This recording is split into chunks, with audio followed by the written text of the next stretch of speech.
Here's how the list goes. The first 5 games you've probably never even heard of. The next 5, you've likely played a couple, and the rest will sound familiar. This is 10 AA bangers nobody told you about. No spoilers, enjoy the video.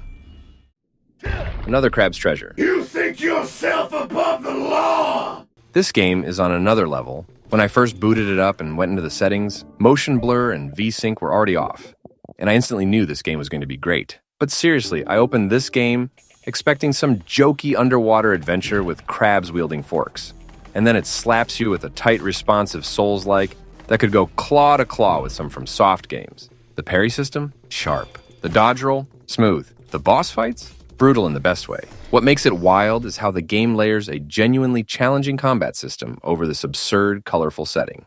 It's like if SpongeBob got a gritty Elden Ring mod, you use literal trash as armor. Bottle caps, cans, forks, and it somehow works without being cringe. Each shell changes your stats and abilities, giving it a fun loot hunting twist. The world design is surprisingly detailed. Hidden paths, shortcut unlocks, and environmental storytelling are everywhere. What really pushes it over the edge is how smooth it runs and how polished everything feels. Combat never feels floaty or unresponsive, and the bosses are creative. It's genuinely funny and mechanically solid, a combo you rarely see nailed this well.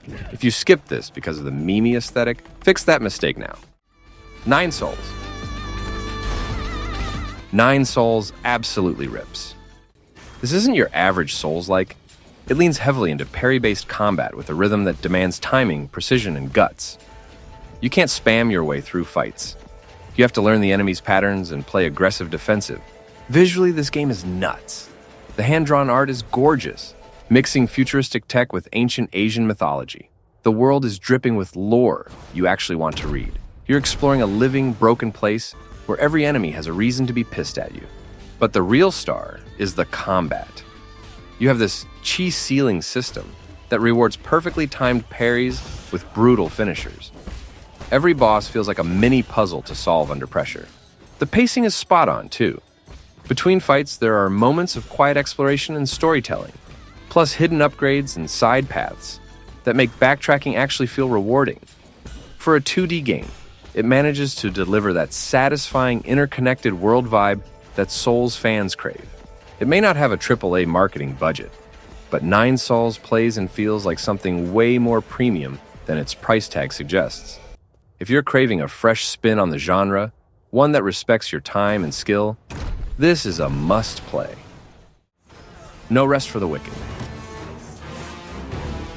No Rest for the Wicked doesn't just want to be a Souls-like, it wants to be the isometric Souls-like. Bruh. And surprisingly, it pulls it off. You might come in expecting another Diablo-style clickfest, but within 10 minutes, you'll realize this is something else. Combat here is deliberate, heavy, and absolutely unforgiving in the best way. Every swing has weight. Every dodge matters. Stamina punishes recklessness, and enemies hit like trucks if you get too cocky. The Souls DNA is all over this thing, but filtered through a top-down perspective with incredible visual style. That hand-painted art isn't just for show.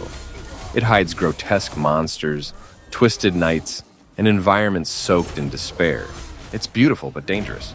And then there's the structure. Open-world zones with interconnected paths, unlockable shortcuts, hidden loot, and mini-bosses lurking around corners.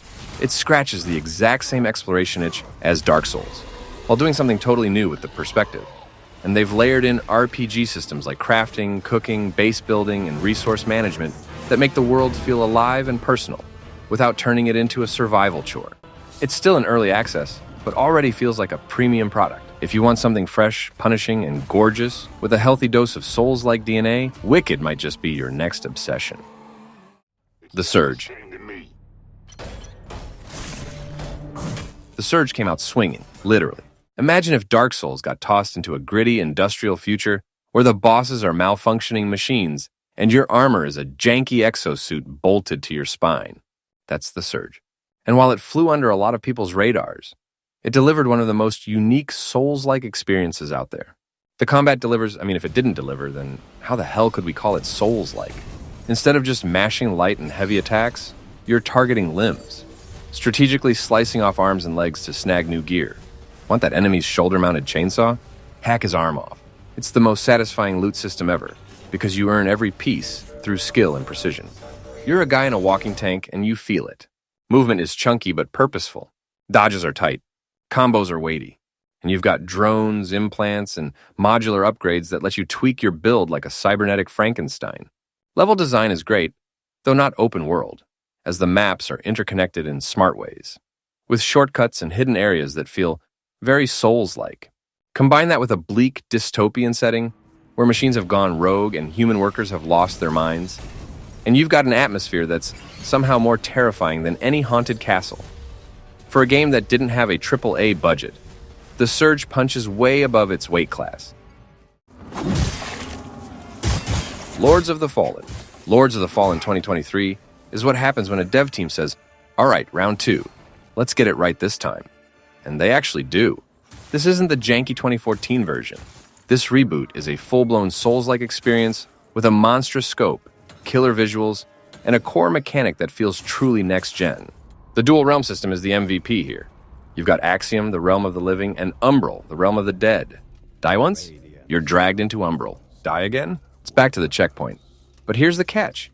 You can switch realms manually to solve puzzles, access hidden paths, or take on even more terrifying enemies. It's a mechanic that keeps the world fresh and dangerous at all times. Combat is responsive and absolutely punishing. Bosses are pure spectacle, massive and grotesque. It's not flawless. Performance was rough at launch, but updates have smoothed things out. And what remains is one of the most ambitious AA Souls-likes on the market. Lies of P. Lies of P is straight up one of the best Souls-likes ever made.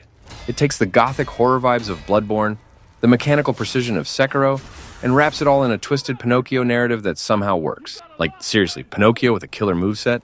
Didn't expect that to go hard. Parrying isn't just encouraged, it's practically required.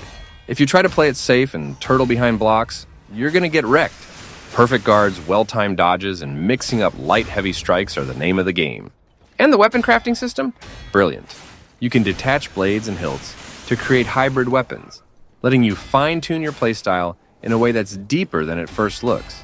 The world design is darkly elegant, full of winding streets, corrupted puppet factories, eerie mansions, and abandoned ruins. But the real magic is in how polished it all feels. Animations are fluid, hitboxes are tight, sound design is crunchy, and performance is smooth. It looks, plays, and feels like a AAA game. But it didn't cost AAA money, and that's insane. Remnant 2. Remnant 2 is a mechanically refined, content-rich evolution of the original that takes Souls-like difficulty and injects it into a third-person shooter framework. The core of the game is precision-based gunplay, mixed with stamina-driven movement and dodging. Enemies punish hesitation and poor positioning. But where it really opens up is the archetype system. You can dual-class, mix abilities, and fine-tune your playstyle. Each archetype offers unique perks, summons, and support mechanics that make experimentation rewarding. Remnant 2's greatest strength is its world design. Each campaign run is partially procedurally generated. Worlds, events, dungeons, and even major bosses can change between playthroughs.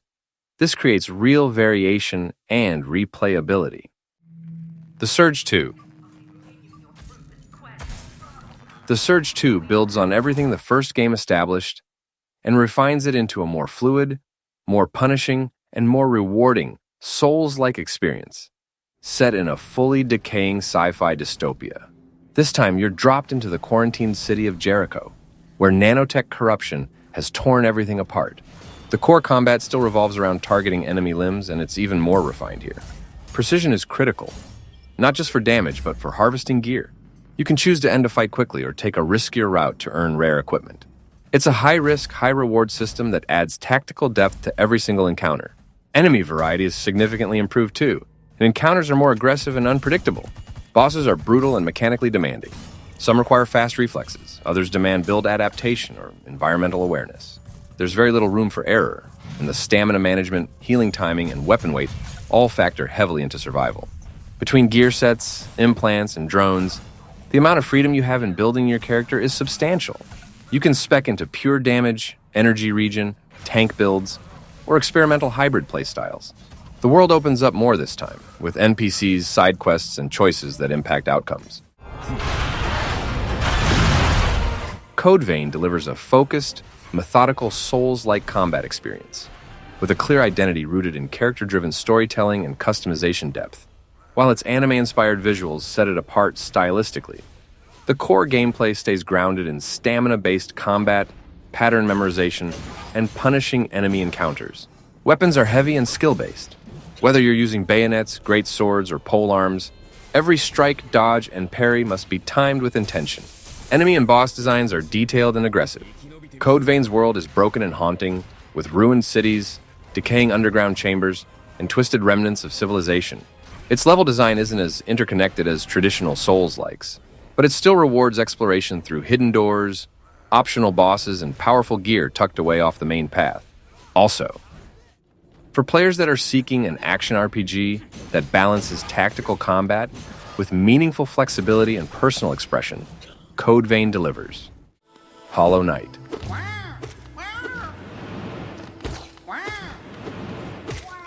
Hollow Knight isn't just a great indie game, it's one of the most polished, complete, and mechanically tight Souls-likes ever made.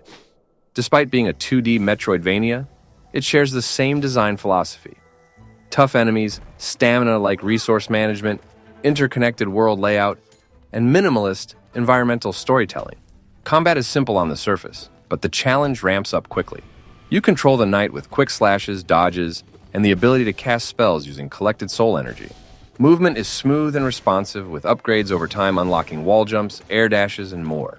Boss fights are intense, patterns are tight, reaction windows are small, and hitboxes are precise. Some of the game's toughest optional bosses will push your reflexes and timing as hard as any 3D Souls boss. Hollow Knight's world, Hallownest, is one of the most intricately designed maps in the genre. Every area connects logically to the next, often in ways that reveal themselves hours later. There's a constant sense of discovery, with hidden paths, lore-rich NPCs, and optional content that could be missed entirely without exploration. Hollow Knight is often referred to as a masterpiece, and it earns that title through mechanics, design, and content. It offers over 30 hours of gameplay, even more if you dive into its massive endgame. For Souls fans willing to go 2D, this is essential. And there you have it, 10 perfect AA games that somehow flew under the radar. Don't forget to hit that like button if you found a new favorite today, and subscribe for more underrated gaming greatness. Until next time, stay sharp, stay curious, and keep gaming.